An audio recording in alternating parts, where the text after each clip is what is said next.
I Well, don't. and I learned that about the injustice of the educational system when I was there, right? I mean, that all of the rich white folks were going to private schools, Private schools. and the school system was sub anything that somebody could have an opportunity to learn enough to advance in life. So even just the school system was keeping people down and restricting their options. And I find it interesting now that you say that. When you were at that age here at Back Bay Mission, I feel like things were probably a lot more open and in your face in regards to the racism, in regards to the systematic racism, in Oh yeah. regards to the way things were laid out. And to have people still be ignorant of it, or still look over it, or still choose to not want to engage in those conversations is really interesting. Mhm. And it's not surprising that we're still having these same conversations to this day, right? It may be disappointing on one hand, but it's not surprising, because unfortunately there's always going to be room for growth. Well, let's not say unfortunately, but there's always going to be room for growth, room for education, room for improvement, room to do better. And I think that's, like you said earlier, advocacy is still a big part of what Back Bay Mission does, educating the community at large. I mean, even now, one of the big debates has been a shelter for the homeless.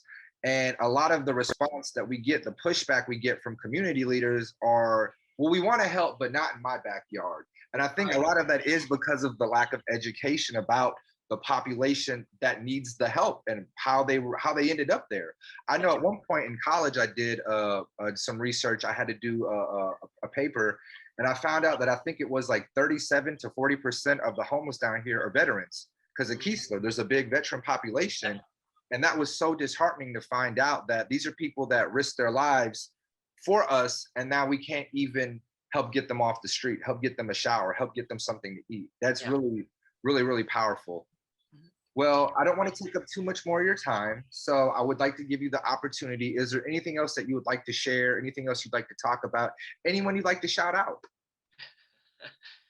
Well, the only person I can for sure remember is Bruno, because my last name is Bruno and his first name is Bruno, and people would call for Bruno, and we'd always have to wonder which person that he was calling, that they were calling for it, and that was always funny.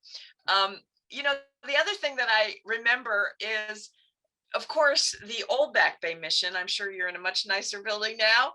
Had a shower in a closet, and we slept on the floor on not the greatest mattresses. And so for me, also coming from a wealthier air background, that was an experience that was eye-opening and enlightening. And then also just being in the South, there are a lot of bugs that us folks up north just don't have. So that was always an experience. And then when I actually lived there, I remember there was a house behind Back Bay Mission that I lived in for a few months. And you don't have to repeat this, but I would live in there and there were roaches everywhere. I mean, a million of them. And you go in the kitchen and you turn on the light and they'd all run like crazy. And then I remember one day I was going in my dresser drawer and they were in there. And I'm like, okay, that's the limit, right? I mean, you can be in the kitchen and I'm okay with that, but you're not coming in my bedroom. I need some personal space, right? I need space for me. That's communal space. I just need this one spot. Yeah. So, I mean, it was a whole new world for me in many ways.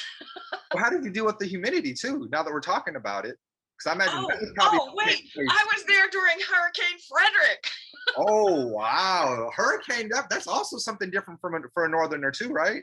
Yes, it was insane. I was there, and we all volunteered for the Red Cross, and they stationed me at a high rise for elderly seniors. And I was there just to kind of help keep them calm. And I think at that point I was still also an EMT, so I had some emergency medical training. So they stationed me there, and all these people were coming down from their rooms because the wind was getting so scary up, on the higher floors. So, trying to keep them calm, and a few people having some heart palpitations. Um, and of course, my mother back in Ohio having a nervous breakdown, knowing that I was in a hurricane. And of course, we didn't have cell phones then, so you couldn't call every 10 minutes to say I'm okay. No text And messaging, nothing like that. no, and a tree fell and just missed my Oh wow. car at Back Bay Mission by like this much. I remember that. I had a picture. I don't know if I still have it anywhere. And then the next few days after that, went to the Red Cross, and they gave us basically a checkbook and said, go write checks to people who need it for food, or for emergency shelter. And and so and the directors, or someone on staff at the time, was quite generous by, if people didn't have a bathroom, I mean, and there were some people living in sheds that did not have a bathroom, basically a shack, um, feel free to write them a check for a compost toilet. Because they're not going to get a toilet. So but I remember, just you went door to door and you saw the poverty of the people who were renting that you didn't see when you were there for a mission and work trip. So I saw a lot more devastating poverty during that week or two after the hurricane, where I was volunteering for the Red Cross and just trying to give people, I mean, if the electric went out, and it was like the beginning of the month, everybody just filled up their refrigerator and freezer from their, funds from the government. And so no one had anything to even eat for weeks. So yeah, that was quite an experience as well. It sounds like you've had a very unique experience on the Gulf Coast and with Back Bay Mission, almost unlike probably any other mission trip camper ever. Yeah. I really, really appreciate you taking the time and sharing. Reverend Bruno, thank you very, very much. And I hope one day we can get you back on the Gulf Coast and we can show you around the new campus. I'd love it. That sounds wonderful. Introduce you to all the new staff members, maybe take you on a job site or two, right?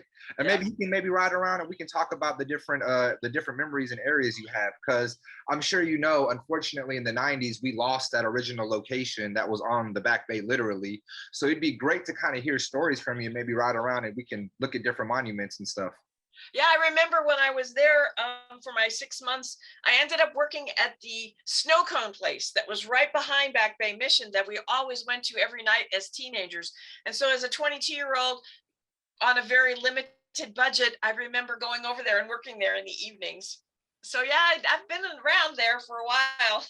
That's awesome. You're talking like an old local now. Snow cone stands and everything. You sound like a local. and the lighthouse on the beach, and yeah, it's all good. Yeah. A little story about that lighthouse now that you mentioned, if you don't mind. So I evacuated with my family for Hurricane Katrina. I was a junior in high school, going into my junior year at the time. And I remember waiting. It was, I think, 1 a.m. Eastern time in Atlanta. We were staying in a hotel room, and the first images of the coast came out from Katrina. And all you saw was buildings knocked down and devastation. But the one thing that was still standing tall and proud was that lighthouse. Wow. So that always has cool. a little sentimental value to me too because of that. So that's awesome that you'd even bring that up.